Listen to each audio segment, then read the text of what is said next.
puntahan natin ngayon yung yung Isuzu MU-X. So kung naalala nyo, ito yung na-release natin, Isuzu MU-X nung nakaraang araw. Tapos ngayon tumawag si sir, nag-worry pa naman siya kasi nasa ibang bansa siya, nagka-problema yung sasakyan, at yun nga, ka-problema talaga yung sasakyan. Pero syempre hindi man natin to tatalikuran, hindi man natin pababayaan sila sir nakabili ng sasakyan. Hindi naman tayo yung yung pakabili mo wala na kaming pakialam. So actually ang ginawa ko, binato ko na po yung sasakyan nila, pinadala ko na po dito, tapos pina-check ko na, and yun, na found out ng mekaniko, medyo talaga may gagastusin. Pero sabi ko kila sir, kila ma'am, huwag po kayo mag-alala kasi kami pa ang bahala dyan. Kasi imagine, ilang days pa lang sana, 2 days yata sa kanila, at first or pangalawang gamit yata nila. So sabi ko, sa amin na to, kumaga wala silang dapat ipag-alala. Then papakita namin sa inyo kung anong naging problema. Punta tayo dito. So ito, actually dito ko na naidala kasi yung mekaniko namin hindi available, pero itong mekaniko na to, ito rin yung trusted ko ever since nung nagsisimula pa lang ako mag-buy and sell. Lahat ng sasakyan na binibili ko sa kanya dumadaan, lahat ng mga pa-repair ko, pang ilalim, makina, electrical, sa kanya dumadaan, hanggang sa dumating sa time na nagkaroon na rin kami ng shop. So minsan nagko-consult na lang ako sa kanya, and very thankful din ako kasi accommodate pa rin ako, and actually ko na siya ngayon, kuya ko na siya ngayon. So kuya din po ito. Sa lahat dyan ng mga taga Sorsogon, sa mga Albay, kung mapunta kayo ng Sorsogon at nagkataon na masiraan kayo, pwede nyo to i-visit dito sa Diversion Road. Ayan ang auto shop nya, Great Up Auto Shop. Yan.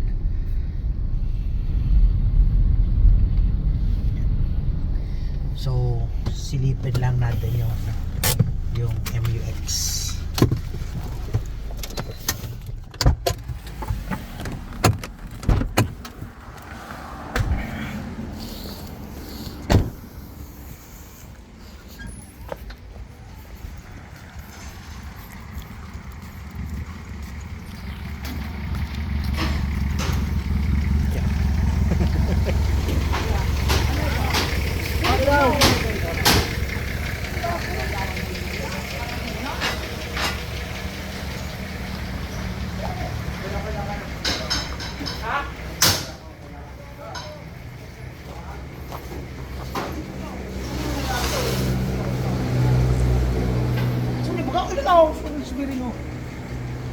So buo na talaga papalitan.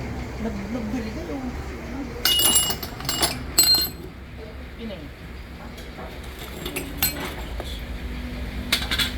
Tapos yun yung pilot bearing. May number daw to. Yung maraming number.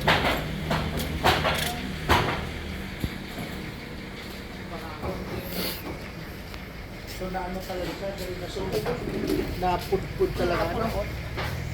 Naumos mo kasi. Number 10. Yung housing na sabi mo. Yan. Yan. Oh. Ganun din mo pa yung ako na send. Sinend ko sa'yo mo, nakakabit pa. Okay. Hindi ko pala na-send so ano. So di yan kuya. Kabir baga di.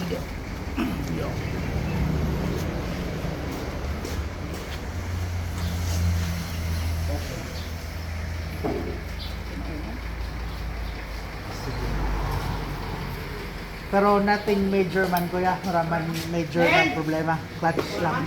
Clutch. At suman lang. Tapos kuya, itong request ko ha, yung cleaning na ng AGR, gabos na pwedeng ma-check. Ma-check na. Oo, sige. Para good. Kabata, pagka-release kayo niyo, mabiyas ng buholin. Hindi man ang boring. At Tingnan ko yung ano, ang lines kung magkaksalit ko.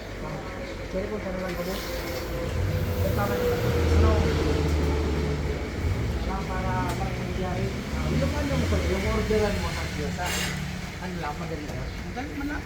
Available man yan. So, tapos ang ka. Ang tigagin ko itong in-order ito ng meron. Tsaka mo na. At yun na nga, yun po ang gagastusan natin yun. Imagine mo ha. Oh, magbabayansel ka ba ba? Alam nyo, sa pagninegosyo, may risk talaga. Lalo sa akin lalo sa akin. Kasi, ako talaga ayaw ko na mag-release ng unit na yung tipong okay na yan, sapat na yan, okay lang yan, may hirit pa yan, pwede pa yan. Ayaw ko ng ganyan eh. As much as possible, kung kaya ayusin na po. Narinig nyo na ng conversation namin kanina, ipapacheck ko na talaga lahat. And sabi niya sa akin, more or less baka 20 to 25,000 ang gagastusin mo. Imagine magkano lang naman po doon ang kita namin. Pero hindi. Magiging responsable tayo. At hindi lang naman tayo after sa pera-pera, after sa kumita ang kumpanya. Although ando na yon, pero parte talaga ng pagninegosyo ang siyempre may kaakibat na responsibilidad. And magiging responsable tayo sa anuman na responsibility na kailangan natin panindigan. Okay? So, yun lang. Konting update lang yan sa Isuzu MU-X. Again kung tutuusin, kasi na-release na ang unit, nabenta na, nagkabayaran na. Kung tutuusin, labas na kami doon. Pero ako mismo magsasabi, ayaw ko.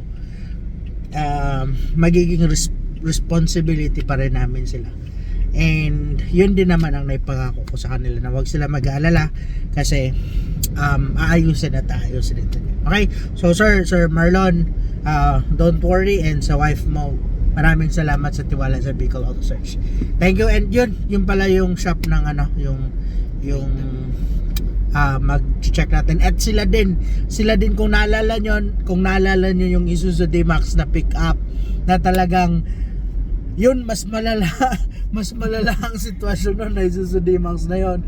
Gumastos tayo doon ng nasa 70 or 80, nasa 80,000 yata, 83,000 ang ginastos natin nun. Doon din po natin yung pinarapyan. Nilabas natin, ayun, solid.